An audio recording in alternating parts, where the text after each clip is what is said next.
we ought to start Yeah. because it'll take a while to get through.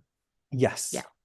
So how this work, we are going to run through some beautiful slides for almost an hour, and then we will open up for a Q&A at the end, and we're going to go through the sacred framework with everyone. And why have we created this masterclass? Well, Satya, do you want to dive in? Somebody please mute. Yeah, I'm every on the day, meeting. yeah, thousands of people step into deep transformative work and through whether it be through transformative coaching, retreats, medicine ceremonies, breath work, ancient healing modalities. In the aftermath, many people leave and wind up feeling lost, alone, overwhelmed, kind of beside themselves sometimes. So integration weaves transformation into how we live, love, and lead. Without it, transformation stays as information. With it, people evolve and embody fully, beautifully, and sustainably.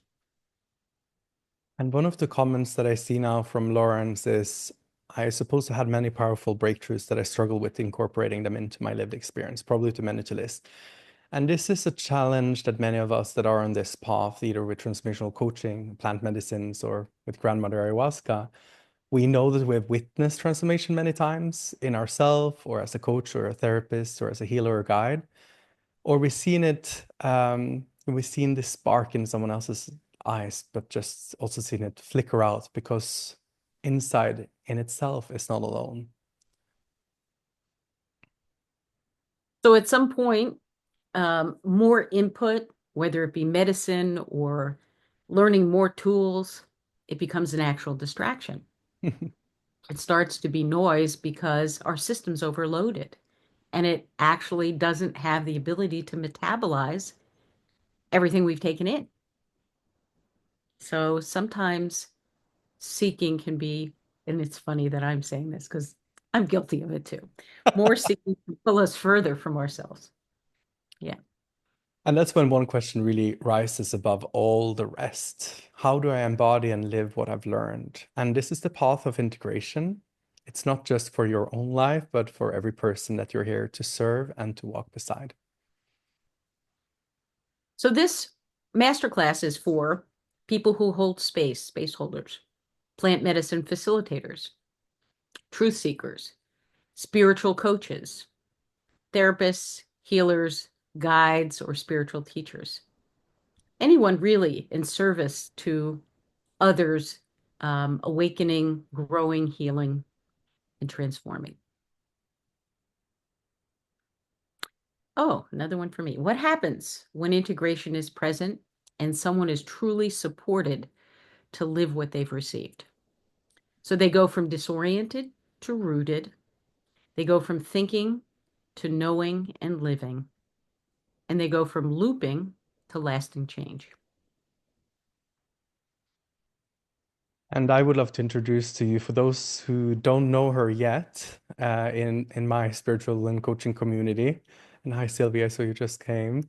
Satya Linda Grace is a pioneer in the plant medicine community. She has over 30 years of experience, and she is one of the most incredible experts that I know when it also comes to integration. And she has also supported me on my own integration journey through the famous Dark Night of the Soul. And she is a force to be reckoned with compassion and love and wisdom and insight. I prefer her to my friends as ayahuasca in an embodied version on this earth. She has so much laughter and joy and wisdom in her, and it's an honor to tap into her immense wisdom today in this masterclass. Hmm. Thank you, David. Well, let me introduce you, all of you that don't know David, um, to David Vox, who's also a force to be reckoned with and an immense inspiration, a true visionary, um, yeah, an individual who gives 100% commitment to his spiritual path and to arriving at a place of truth. And that's not small stuff. I've also had the honor and privilege of participating in David's masterclass. No, I'm sorry, mastermind. And he's been very helpful, helping me get out of a shell and be willing to share and present myself more fully in the world. He's an amazing marketer and an extraordinary transformational coach. Um, and I'm honored and delighted that we're embarking on a new journey together in collaboration and teaching. Thank you, Dave. Thank you. So today we're going through the S.A.C.R.E.D framework, and this is for transformational coaching. And of course, since both me and I and Satya are deep on the plant medicine path, then it is definitely a framework that is robust for all of us who work with ayahuasca, Bufo, Iboga, Kambo, and so So on. excited. Yeah. Yes, and our beloved mushrooms. And we created this framework because we see a lot of people struggling in this gap where we have so much wisdom and knowledge, and we see this vision of ourselves in ceremony or in a coaching session or at a retreat that we're not fully able to live. So this framework is the bridge that we will be crossing together today. And I'm really, really excited to share it with you all. And this framework, this sacred framework, also sits on top of or is interwoven with four different dimensions: spiritual integration, emotional integration, physical integration, and mental integration. And these There's are, a, the, oh, I was going to just say there are many extraordinary methodologies that people are learning and utilizing these days. Um, Many of which I've studied and many of which I'm aware of. And with deep honor and respect for each and all, what I've discovered over the years is how crucial it is that we address all of these dimensions in a very thorough way in order to land fully here and make use of all we receive in our transformational and medicine experiences. there was a huge survey with over 1,600 participants at different ayahuasca retreats around the world in 2023 that reported that 53% struggle integrating their experience. And why they saw that psychotherapy wasn't really enough was that a lot of people are coming with very big spiritual transformations that where there isn't really a space or knowledge about that yet in psychotherapy, or at least in the modern term. So these four dimensions are almost like the shamanic four directions to have a full embodiment. And that takes us to the first letter in the S.A.C.R.E.D framework: set and prepare, creating the container for transformation. So this is before the experience. So as a facilitator, as a coach, or on the plant medicine journey, we all know the importance of setting and preparation, because this is where our deep preparation ensures that we have the foundation for transformation. So it's crucial that we have the right alignment with our mindset. We have to come in knowing and really feeling connected with why. Um, the medicine and medicine work, and I think the medicine of whatever it is you're receiving in the transformational realm, can only show up to meet you when you're engaged with and aligned with your why. So we want to set clear, grounded intentions. Um, I work with a combination of prayers and intentions.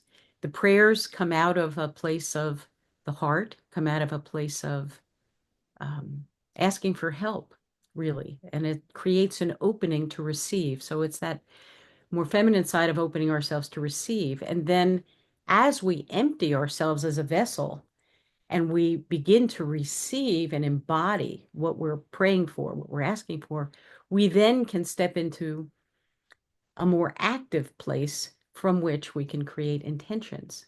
And our I am, our embodiment, can call that forth to co-create and collaborate with the divine forces. Yeah, and this is really powerful work. I remember working with you, Satya, and we had a whole page of intentions and prayers. And the interesting thing is that it almost created the space in my life for most of them to come true in just a few months, which I thought was incredible. So the power of starting here with setting and preparing with your prayer and intention is truly important. And then there's anchoring and grounding, and to create that physical connection to the sacred experience that you're going to have. Anchoring grounding is important no matter what type of transformational work and facilitation that we're doing. And having a nature practice is something that we have found is extraordinarily important. There's nothing that can ground us better than nature, but also help us have an anchor into the experience that we're moving into.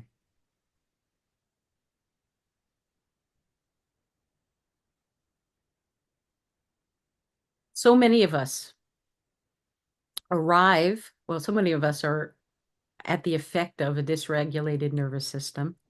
I can honestly say this is something I'm still working with on a daily basis. And uh, it's been invaluable for me to learn practices and employ them in preparation. And in particular, when people are preparing to enter a deep transformative experience and working with the medicine, everything gets shook up, you know? And so we really need to learn how to regulate and manage breath and energy and sitting with sensations in our bodies so that when we're in those situations, we can relax into them and we can navigate. And one beautiful way to visualize and also cultivate going into these transformational experiences can be something that you can do right now to simply just slow down your thoughts and your breathing. You can think of the mind and our consciousness if we're rushing through life and we're thinking rapid thoughts, almost like you have this small racer boat that is moving very fast on top of the ocean. And the minute we start cultivating a more slow, gentle, spacious awareness, we have more space to facilitate, more space for that transformational experience to be acknowledged and received. So we can already right now create more space for that vessel. I'm slowing down.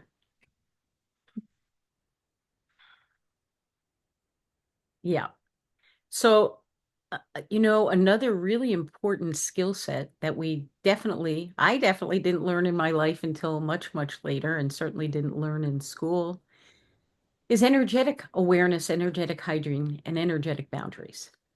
It's crucial to know what's yours and what belongs to others, especially when you enter into a field of deep transformative work and medicine work. And it's absolutely crucial if you're someone who's facilitating the work with other people. So, learning these practices, embodying them in preparation really sets you up for your own energy field to be protected and for you to be able to stay grounded and embodied or clear in your own self. And then there's sacred reciprocity, to be able to give back. And when we think of medicine work, maybe we bring something to the altar, but there is also bringing something to the altar within yourself to move your perception from taking, but also into receiving and giving back. And this can also be giving back to yourself, giving yourself more rest, giving yourself more time in nature, giving yourself some extra space. This also speaks to the importance of recognizing that whenever we come together, it's the medicine that we bring, that we all bring, that is synergizing together. And it's often that people think, oh, I'm going to take plant medicine. It's the plant medicine. Yeah, well, that's a part. But the medicine of the container we create together, the medicine that each of us brings, is essential. It's foundational. It's elemental. Yeah. Dieta and attunement. So, of course, those of you that have done more traditional ayahuasca work um, with me, in most traditions with ayahuasca, there's definitely a dieta. But even if you're not working with ayahuasca, we live in these sacred vessels. And when we're coming to do deep spiritual work and we're meeting a teacher, it's very important to honor ourselves and treat our vessel, our physical vessel, our emotional vessel, our mental vessel, our spiritual vessel as sacred. And so we want to honor the process we're coming to through either a specific diet or a clean diet and various other ways to cleanse and clear our thought forms and do practices so that we're in our highest alignment because we want to bring our best self, right? And then we're stepping into the experience. So maybe you're stepping into the transformational coaching experience or in a healing session or in the ayahuasca retreat. And you have already taken the medicine or you're already feeling the energy moving. And that is when true transformation truly begins in the moment itself and learning to be present with everything that is arising. And in that experience, it's really important to cultivate courage and openness, surrender, compassion, to be in the state of receiving. If we're in the mind when we do this work, we can almost block the medicine from interacting with us and working with us. And what I love, especially with grandmother ayahuasca, is that I don't actually have to do anything. I just need to be open to receive. She has full control if I just surrender. If I start interfering, then I stop the process from flowing. And that requires some courage sometimes, as we all know, to go deeper. I'm laughing because I'm remembering a recent work with a client who uh, every time over the whole 3 days, it was all about her mind. Like she got out of her mind, but it was this whole battle with her mind until she broke free. And I bet a lot of us can relate to having at least had one experience like that, if not many. Somatic awareness. So learning to pay attention to whatever is arising in our bodies, not just our thoughts, and then naming them, feelings, sensations, and then next slide, I guess, and witnessing them. And this is where breath becomes our greatest ally. Not just when we're in a ceremony and things are challenging, or maybe things are very sensual, or you can feel anxiety, but also in any type of yoga or transformational and spiritual work, we need to connect to our breath. We need to move at the pace of our breath. And we can actually start navigating our vessel and our experience simply by slowing down our breath and connecting to our breath. But if you've ever been in a ceremony with someone freaking out or having a negative or what they see as a negative experience at that moment, you will always see the facilitator or the shaman say, breathe, breathe, breathe. And it's a underestimated powerful ally, our breath. You must have been whispering that to everybody, but when I started working with ayahuasca in 1998, repeatedly for the first few years, it was always breath is your greatest ally. So I guess I was a slow learner because it was like over and over again, breathe, breath is your greatest ally. Emotional intelligence. So it's really important to make space, to have compassion for embracing all of our emotions. Emotions are energy in motion, whether it be fear, grief, bliss, any kind of resistance. We don't want to bypass it. If we allow the emotion, if we bring compassion and acceptance, that energy will move through us. And then it'll open us into something we don't know what yet, but grander or a deep healing or anyway, it'll move us along in our process for sure. And for me, it feels like, especially in ceremony, that emotions are like our soul strings. And as we stop holding on to some of them or stop rejecting some of them, it's like this inner guitar inside of us. All the strings are in harmony. So we are playing in equilibrium and in harmony inside of ourselves. And when we're in the experience as well, to be able to be a sacred witness is really important during the experience. And this can be sometimes really difficult if we're deeply in the mind because we already then want to attach a meaning or a conclusion. We want to understand it. So to be able to observe ourselves without any judgment or attachment can create even more space to have a deeper experience of ourselves. Somewhere along the line, we want to anchor some key insights.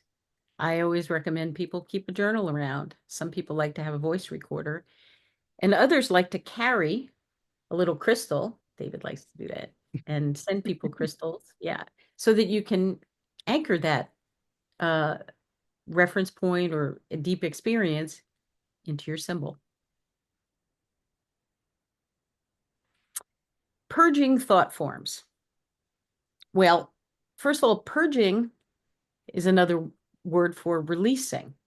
And if we're taking in higher frequency energy, light, illumination, love, understanding, wisdom, then whatever has not been operating at that level of awareness or consciousness will naturally arise in the space. So we need to embrace it, feel it, name it, and allow it to move through us and release it. And there are different ways we release, and there are different elements and energies. So when anger arises, that's the um, element of fire, and that can give us a deeper grounding in our own power and our own self-expression. When tears are arising, that's usually grief, and we're moving the water. We're actually moving the water through us and releasing. And we can put our feet in the ground to ground ourselves in the earth. I often do that in ceremony. And there's also attuning with our breath and releasing into the wind. Do you want anything? No, I love that. I think this is so important because a lot of people can have a negative association to purging, especially with ayahuasca. But that for me is like the greatest thing to be able to release what is no longer aligned within you. And I think it's important when we purge, whatever we purge, that we say thank you. If it's released in the toilet, say thank you. If it's released in a bag, say thank you. If it's released as a relationship that is now complete because it no longer serves you, say thank you. Oh, that's great. And that releasing can happen through sweating, laughing, shaking, uh, or you can feel orgasmic and be released. Had that That happen. also happens. That also happens, that's right. Crying, uh, yelling, yeah, and more. And right after the experience, no matter what type of transformational experience you've had, and I've seen this a lot in, especially in the transformational coaching space, we have these profound connections and experiences, and then there's no space afterwards to ground them. We jump straight into a book or straight into the TV or straight into the phone, and we fill ourselves up with more information. So right after any type of deep transformational experiences, we need to connect and ground because this is crucial for these insights and these seeds to have a place to be planted before the mind starts overriding them. And that's where nature grounding comes in. In our facilitation training, we have 6 weeks only with nature practice because spending time in nature, it stabilizes all of these energetic shifts. And nature, in her own beauty and mystery, has ways of bringing allies into your space. And there are so many beautiful animals and beautiful spirits and beautiful plants that can help you, stabilize you, and support you and your journey in such a magnificent way. So, having a nature practice is absolutely fundamental for this work, especially for us who are facilitators who are also going to hold space for groups of people or in a one-on-one setting. Silence and reflection. Yeah, it's very important to give ourselves space. We've received a tremendous amount. We've expanded to allow ourselves to include a lot of energy. And I know for myself, sometimes I can be very sensitive and feel easily overwhelmed by uh, conversations with other people or things that are happening in the world. So it makes a big difference to create some space for silence, for reflection, and not take in noise. And, it's up to you to decide how much of that is whatever it is, but definitely erring on the direction of less is better. And then after your transformational experience, you will probably see new reference points that the medicine has awakened in you. And since we're all medicine to each other, we can all have that awakening in each other because we can easily see someone else's blind spots, but it's not so easy to see them for ourselves. So when we have someone or a medicine that awakens a new reference point, your job is to embody them. And a reference point can be, I understand that there's something painful that happened in my childhood that I haven't processed yet, but now I see it, or I see the real issue, the real challenge that is creating addiction or confusion or frustration. And this is where embodiment is important because if we are moving in a cycle of a pattern or a behavior, we're spinning around in that cycle. And that's usually a sign that we haven't fully integrated. When we move into the spiral of evolution in integration, we are constantly creating new reference point in that spiral. So you imagine you have an old pattern and it moves in a cycle, and then you create a new reference point, you create a new cycle, and then you move into a spiral that moves further and further away from that old reference point. And this is where you also, Satya, can start owning your new resources. Mm. Yeah. Oh, you want me to speak about that? Cool. So whatever is revealed in a medicine. Oh, here's what I want to say. Oftentimes people relate to, for example, a medicine journey, and they talk about it as I'm going to have an experience, or I went and I had an experience. The moment I do that, it becomes something in the past. It's like eating a menu and not having a meal. It's not alive anymore. And what I've discovered to be true is that the medicine can only reveal what's already inside of us. So we have a revelation of something within us.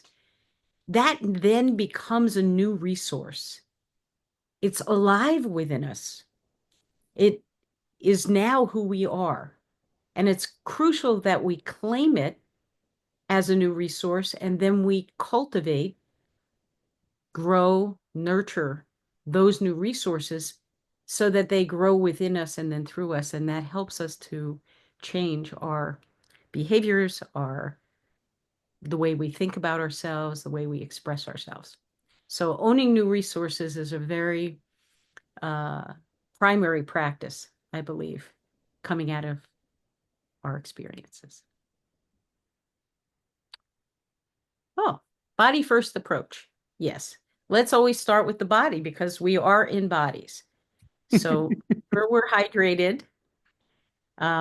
Whenever I'm working with people, breath work is always the aftermath of a medicine ceremony, whether it's the same day or the next day. Moving the energy through with breath is a beautiful, elegant way to complete the cycle, the process of the medicine working with us. And it really also frees us a bit because then we don't have to process every little thing. Whatever isn't necessary to process mentally, we can just let it go. And it helps us to embody. Also, various types of movement, whether it be yoga or Tai Chi or walking, or I actually like to work out with heavy weights the next day. That's one of my favorites because it just gets me here. It brings me all the way back. And then also to remember, we need deep rest. And I also encourage somatic integration of various types. And we can talk a little bit more about that later. And then there's something really important that, for being in this space, at least, well, 2 times today, two different colleagues in this industry shared about the lack of energetic closing and protection. One had done a medicine and had a very, very challenging process afterwards because the energy field wasn't fully closed, wasn't fully protected. And the same with someone else, went to retreat, came home, and there was no support system, and she had never done it before. So she was confused about what to do with the experience. And she didn't feel that the energy was fully closed. And this is no matter if we're facilitating in a circle or facilitating and holding space in a retreat, to learn these practices are not only crucial for those who we are serving, but also for ourselves. And there are many different ways of closing the energy. But the minute we step into a circle and we're doing any form of ritual, we can open up an energetic space or a portal. And it's really important that we always learn to ground it and give it back to the earth.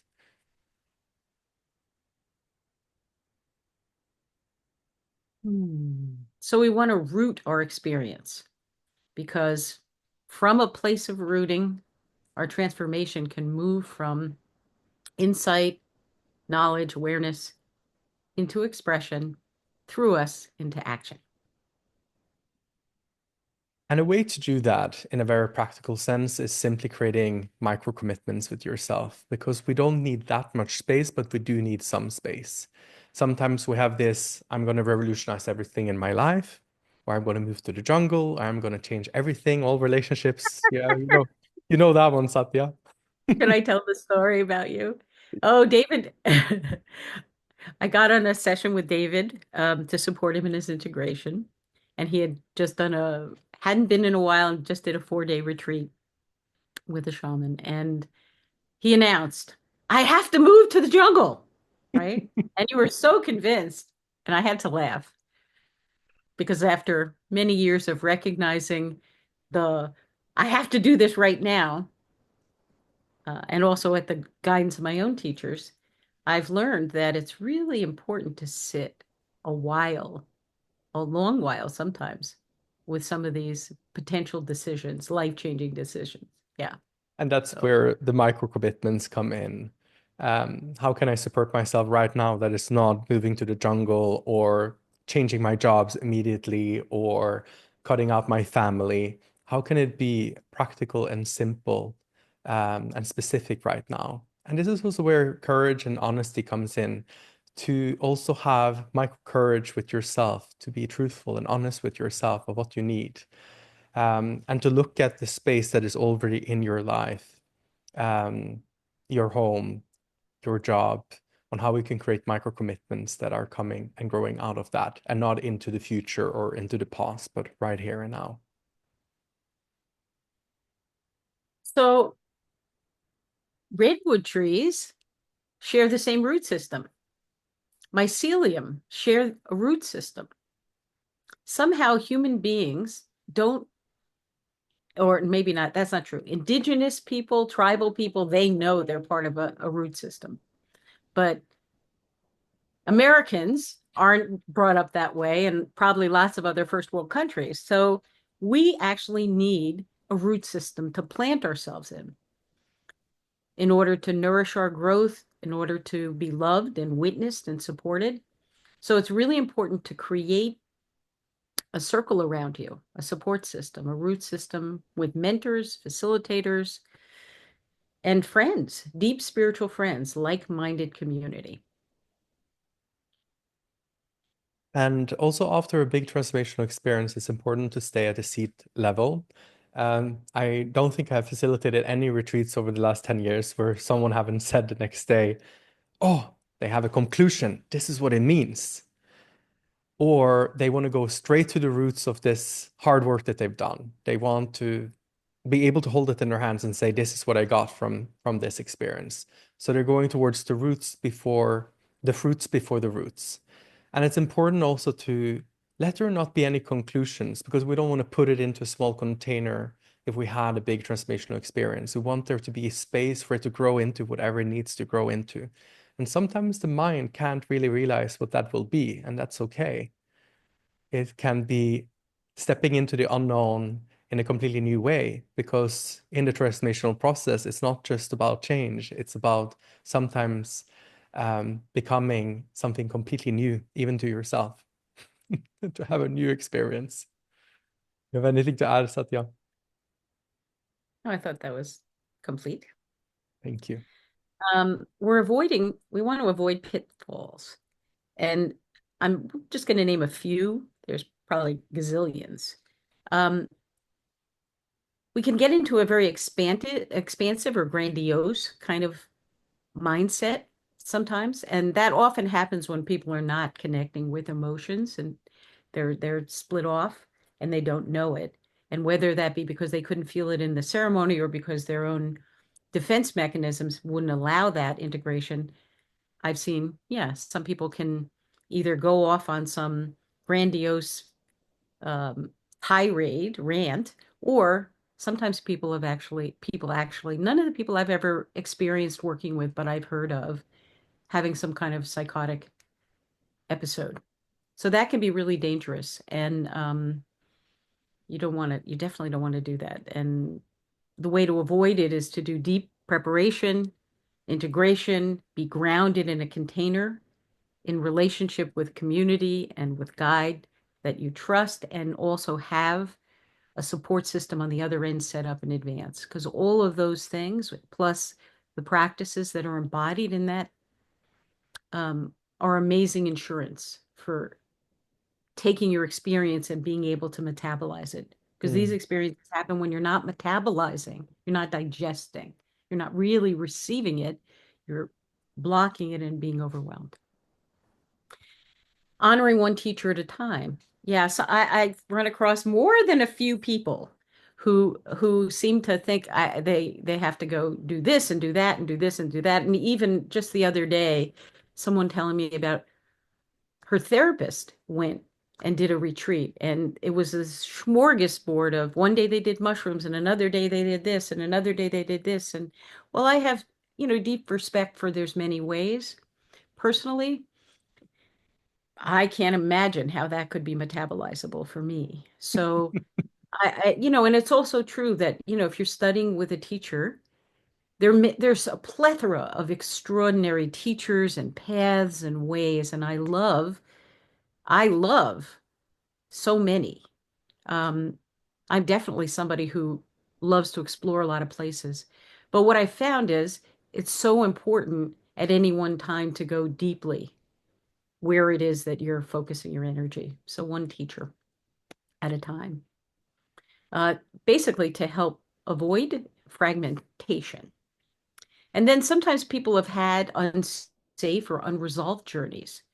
Um, it's not just about closing, it is also about closing the door and closing the journeys, but also, unfortunately, some people have found themselves in ceremonies that have been not optimal. And then it's really important to get help, deep help, to integrate what happened, because in these cases, most often, people have had a re-traumatization. They've gone there for particular healing, and somehow they attracted and didn't do their research or whatever. They found themselves in a circle that reactivated and reinforced their trauma rather than created healing. So, get help. Um, yeah. So you want to be asking yourself, and you want to know in advance, really, in a deep place, yes, I've done my due diligence. I know this is a safe container. I've made a connection and established a relationship with a guide and with others in advance of stepping into this experience. So I've ascertained I am in a safe container. Mm. I can trust myself in where I'm putting myself And to do. I've found that in retreat settings, working with many different plant medicine facilitators and indigenous maestros, you can just ask one question and you will see if someone is safe to work with, especially in the transformational field. You can ask them about their shadow side, because if they don't have any, run. They need to have awareness about their own shadow side to be able to do this work in a safe way. And that takes us to embodiment and evolution. And for many of us, that's where the real work really begins. And it's truly where true integration happens, where we get to live the wisdom. So you want to have an integration checkpoint. You want to be asking yourself, am I actually living what I learned every day? Am I slipping into old patterns? I want to practice tracking my experience and also naming different aspects of it. This is a really powerful way for me to witness, keep witnessing, and holding myself accountable. Mm. And then there's the famous shadow work, to have accountability. to have someone in your life that can help you see your blind spots and to help you integrate and feel safe in meeting the part of ourselves that most of us run away from. Because shadow work, I find, is most powerful in circles. Because sometimes I don't want to name it. I don't want to talk about my shame. I don't want to talk about my grief. I don't want to talk about the things that I did that was not good or that I'm not proud of. But then if I see someone else talk about it, it opens up the space for my own experience. Sometimes I need to see the unlived, the unwitnessed, the unprocessed parts in someone else for me to start moving that energy or feel safe to move that energy. And then we can also utilize practices, various different types of somatic integrative practices. I've studied several, but holodynamics, TPIMF from Peter Levine's work, and IFS, internal family systems. And these are also ways that we can work with integrating um, those parts or those feelings that are not in alignment yet with Mm. our new resources. And we can help bring them into alignment. And circles, when it comes to integration, I find to be so crucial because I think, and you can maybe answer in the chat, if you ever started this work, did you feel that you had to carry everything by yourself before you started this transformational work in coaching or plant medicines? Because I have found, at least for myself, that I had at least an idea that all of the trauma and the challenges that I carried in my life, that was something for me to carry alone. And then going into a circle, suddenly you have a community that helps you witness it and bring compassion and love and understanding. So suddenly you're not carrying it alone anymore. And that's what I feel is the most important part of these integration circles, that we are no longer alone on the journey of evolution and we are carrying things together. We're being held together.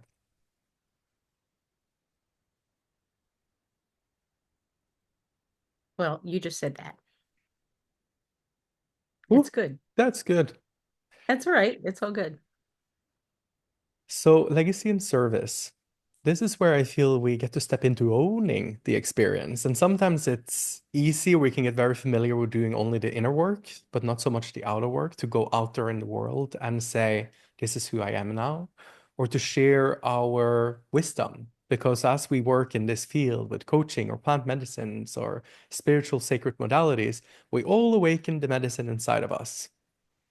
And then there is the process of owning that and expressing that, maybe through teaching, maybe through storytelling. I have not met anyone on this journey that haven't turned to music or arts or serving other people in community. So we come to a place in our own integration where we need to own this expression. We have to own this experience through expression. And sometimes that's music, sometimes that's space holding, sometimes that a more devoted practice with nature, or sometimes it's art. Oh, and that's where one question I think also is really important when it comes to embodiment. And I love this question because it's so easy. And we can ask ourselves this every single day. Am I huggable right now? A hug is such a magical chemical little process. And I think the entire universe is just one big hug of the masculine and the feminine coming together. And we are all embraced in that hug. And when you ask yourself, am I huggable right now? You're saying, am I able to give and receive? And you can ask yourself that right now. Do I feel huggable? Would I be able to give and receive a hug? And that I think takes you also to the center of integration, where you're finding this new balance between giving and receiving in a new reference point.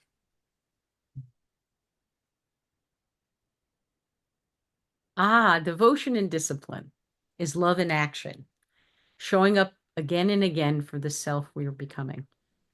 There's a bird here because um, I've often likened this dialectic or this movement. There's two wings of the bird, devotion and discipline.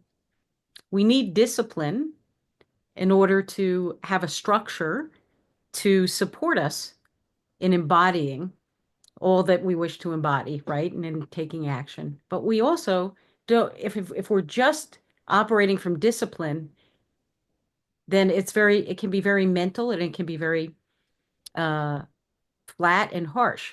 When we have the wing of devotion, joy rises up, love rises up. It's an act of self-love, self-care, self-devotion, as much as it is a devotion to something else. So we really want to practice devotion in our integration along with summoning discipline. Mm. And I love when you said in a session once, Satya, that when you have devotion and discipline, like two wings of the birds, you also have grace because you are Mm, trusting the mhm. universe and you are trusting your own mission, your own purpose, your own dharma. So you also get to glide on the wind of devotion and discipline when you have it. You get to experience grace.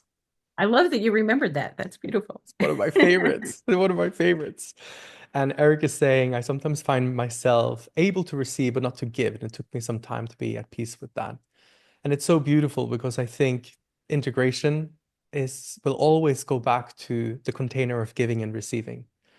And that's something that we can all tune into right now, if we're able to right now give or receive. Yes, I see Sylvia said devotion is the ultimate fuel for discipline. I quite agree. I've struggled a lot in my life with discipline, and what is the piece that really shifts it for me is when I'm able to and call in devotion. Yeah. Yeah, totally. Beautiful. Thank you. That was great. So now we're on devotion and discipline here, huh? Okay, cool. Yes. And in devotion and discipline, um, we need integration as a continuous practice. It's not a one-time event. I really hoped when it came to transformational coaching or ayahuasca that I have one big insights and then I'm done. I sort of hit the mark.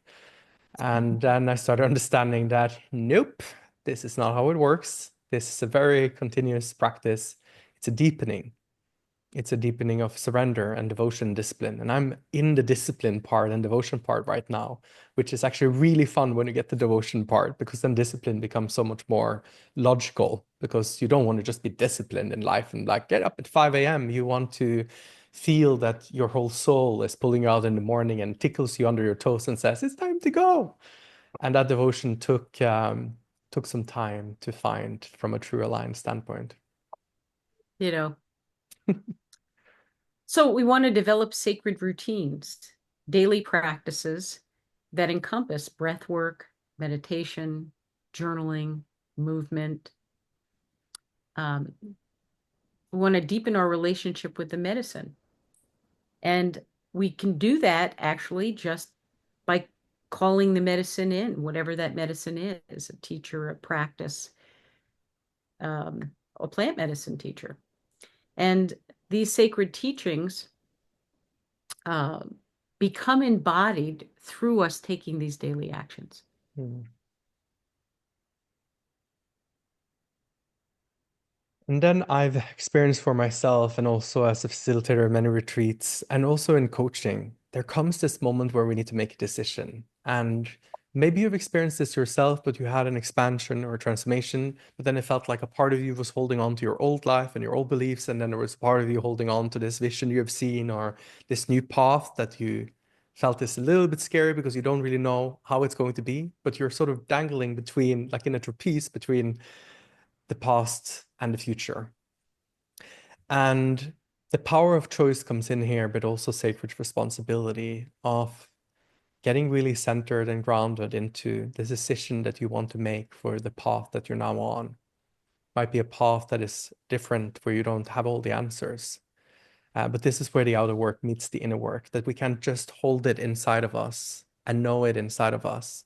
We have to go out and see, okay, this is what it requires of me on the outside, and I'm willing to make the decision to make it come into my life as a manifested reality. Oh, that's the end of the sacred framework. That's unbelievable. And we're going to have a Q&A. We're just going to share with you quickly the training that me and Satya and Natasha and Esteban is going to start May 15th. So if you have some questions around this framework, then feel free to ask them in a few minutes. But as you probably already know, if you've been on this path, then the world really needs more integration experts. I just heard this from two different people today that both have been trying to have help with their integration and instead ended up disintegrating. which is a common process. And we have probably all seen this spark in people's eyes and in our own eyes, but also the struggle of trying to integrate these immense, powerful experiences. And some of you might also feel called to serve a very new industry forming because there are millions entering this space now every single month with plant medicines and deep transformational sacred modalities. And unfortunately, there are not so many that can help them integrate that experience, especially in a four-dimensional way where also the spirituality gets to be fully expressed and embodied and seen. So if you feel called to serve this new industry, we are going to have a training that starts May 15th. It's a 6-month journey with weekly, hourly calls. And it has an intimate, beautiful community. But what we're inviting you for is a lifelong journey, because I think the time that we're in right now, there is no coincidence that we're together in this room. There's no coincidence that both me and Satya, are opening a circle together to create a deeper root system of support. I think for some, it can be really important going forward to have a different community that meets weekly. And in this training, we are going to learn in circle integration. So we get to be a part of that integration for ourselves in a powerful circle. And I love the circle because it's almost like we all turn into different organs of the same healing body. So what might trigger some might help someone else move energy and heal. We are going to learn rituals. We will have guided meditations, video lessons, and a tiny community that gets to reflect and witness each other on the journey. And the format is that every Thursday at noon, so the same time and the same day as now, we have an hour lesson together, and we have a call where anyone who wants to learn in their own pace and space, they get to do so in the digital library where they have lifetime access. And Satya, do you want to speak to the community-driven aspect of this? Yeah. I think, let's see, what do I want to say here? Well,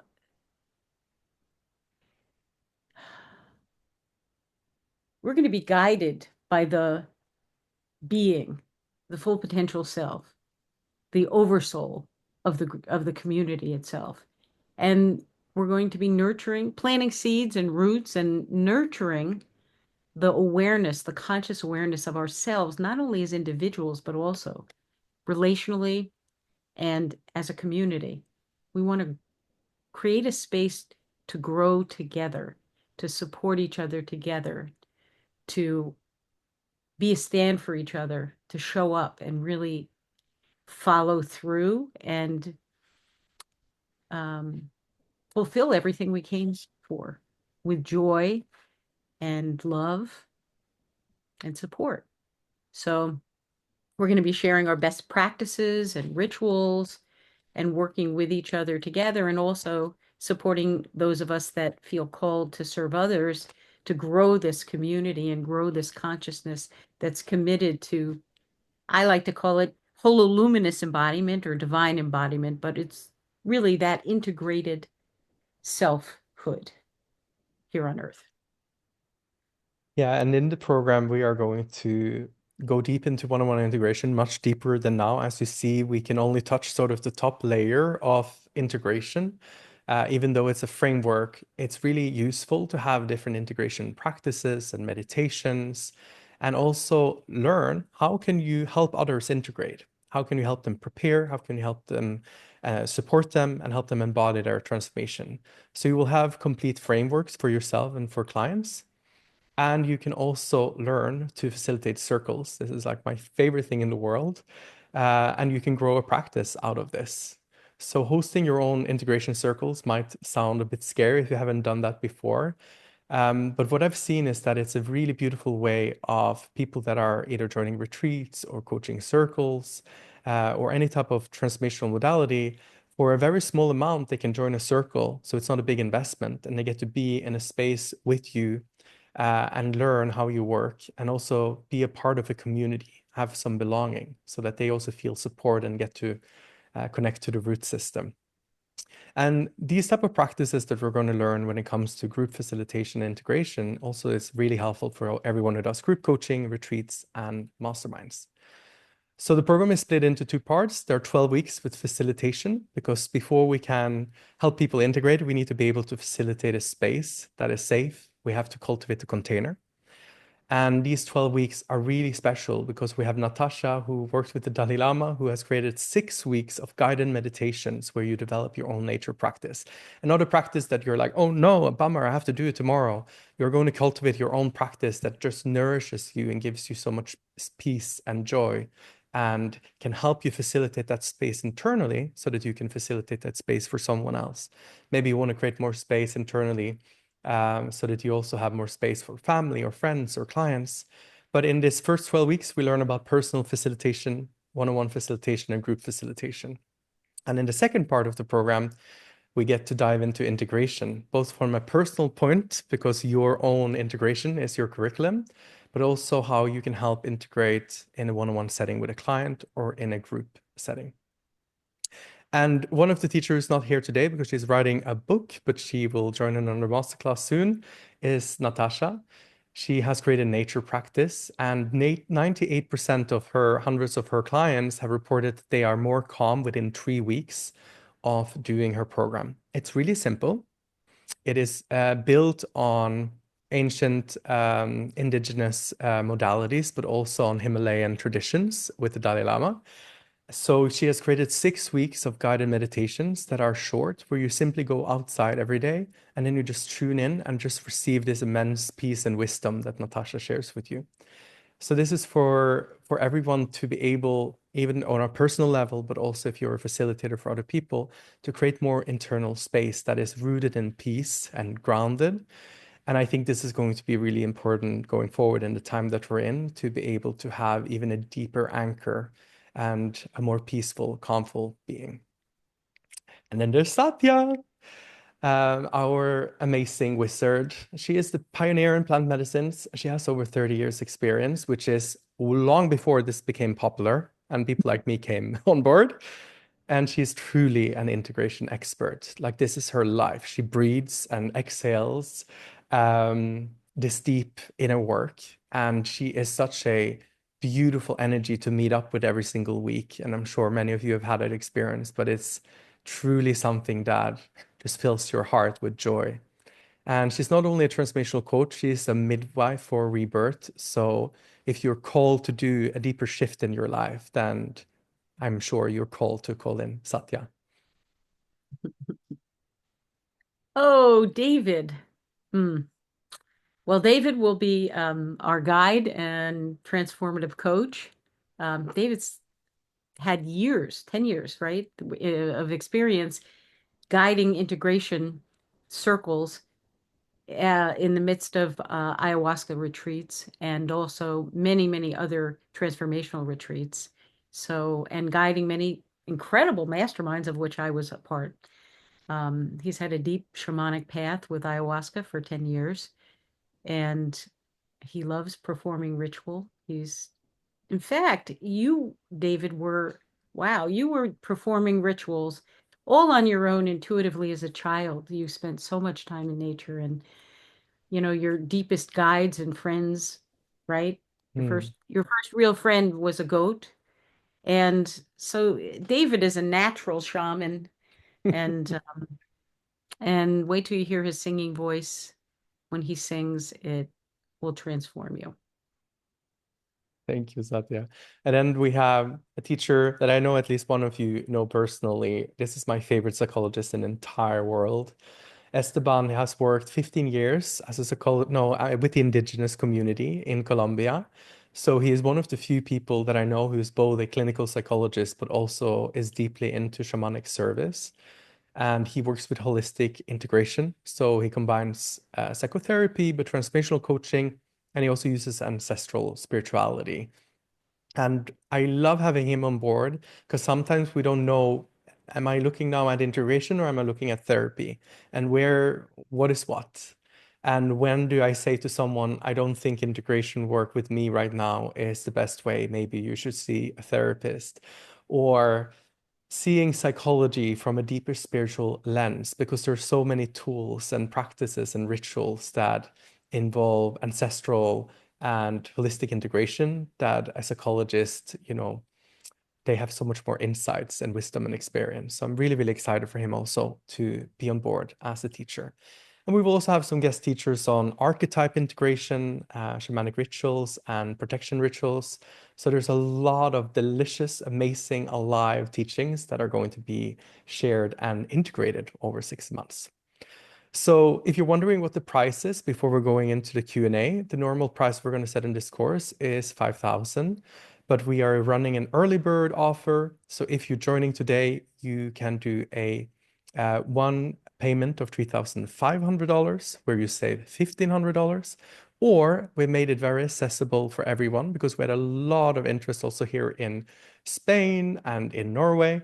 So you can also do $350 per month over 12 months and still save $700, but it makes it a little bit more flexible if that is needed.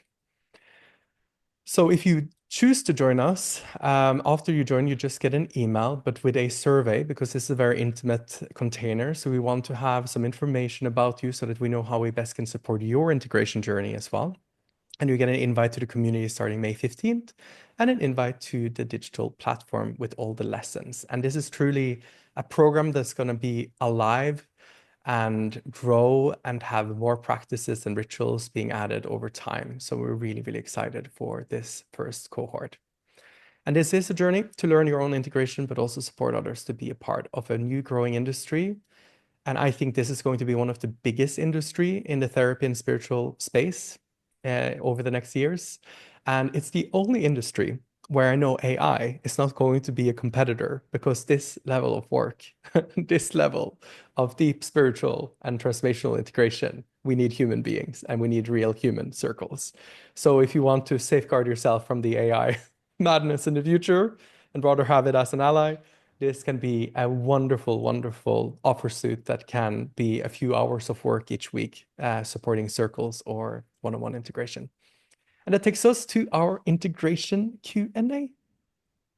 I have a question, David. Maybe Yes. you also, one of the things I feel really excited about and is important, with is a lot of times when people are thinking or feeling called to step into guiding others, and then they do trainings, and then Mm, they have trainings, and they have some skill sets, but they don't really know, oh, now what do I do? I don't know, right? So we have this commitment, this intention and commitment to do everything we can in many different ways to support people in actually being able to take those steps effectively mm. and start to engage and also make money back from their investment. So, you want to speak to a couple of the ideas we have, or ideas which we will implement around that? Absolutely. There is such a growing need for integrators in this space. So we wanted to create not only a directory where everyone can be presented, but also consistently market and promote the work of integration to showcase different integration experts and also, of course, support everyone in the program with the basic suite of marketing and sales knowledge that everyone will need to know to step out there into the circle. And also show different ways of doing this in the most natural way possible. Going to a retreat and collaborating with retreats and showing your work in a way where you are acting in synergy with other shamans or facilitators or coaches or therapists.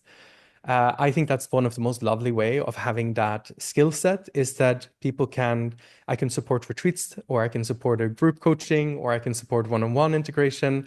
There are many, many ways that we can utilize our work. And that's something that we dive into the program so that it doesn't just live in our head, but we actually can integrate how we can show up for others and serve. And some people are doing this program because they want to be of service to themselves and have a really strong and focused group that are very devoted and disciplined in doing this work. And some are called to do retreats. One of the participants now, she wants to start retreats. I'm not fully sure who is unmuted, but I'm going to mute you now. There you go. So there are many, many different ways of using these practices. And we really don't want you to go into a program where you see the potential of having this as a business or having this as a way of serving your community. We want you to be able to integrate it since the whole program is about integration. If anyone has any questions, then feel free to unmute, or you can also raise your hand or write in the chat. But we still have 20 minutes for questions. So we managed to time it well today, Satya. Just so Sylvia Mm. coming in. Oh, that's great. Okay. So if you have any questions about your own integration or work as a facilitator or integrator, then feel free to ask in the chat or unmute yourself. Or any questions about the framework. Marie, I know you just came home from a Peruvian deep dive, 7 days. Yeah, Congratulations. thank you. Yeah, 7 ceremonies over 11 days, I think it was. So, yeah, I just got back to work here yesterday. So it's pretty fresh.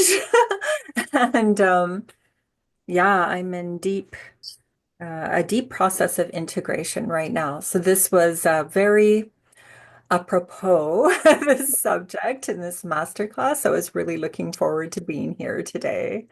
And thank you so much. It was a really great, yeah, just a really great introduction to the different steps, the sacred integration.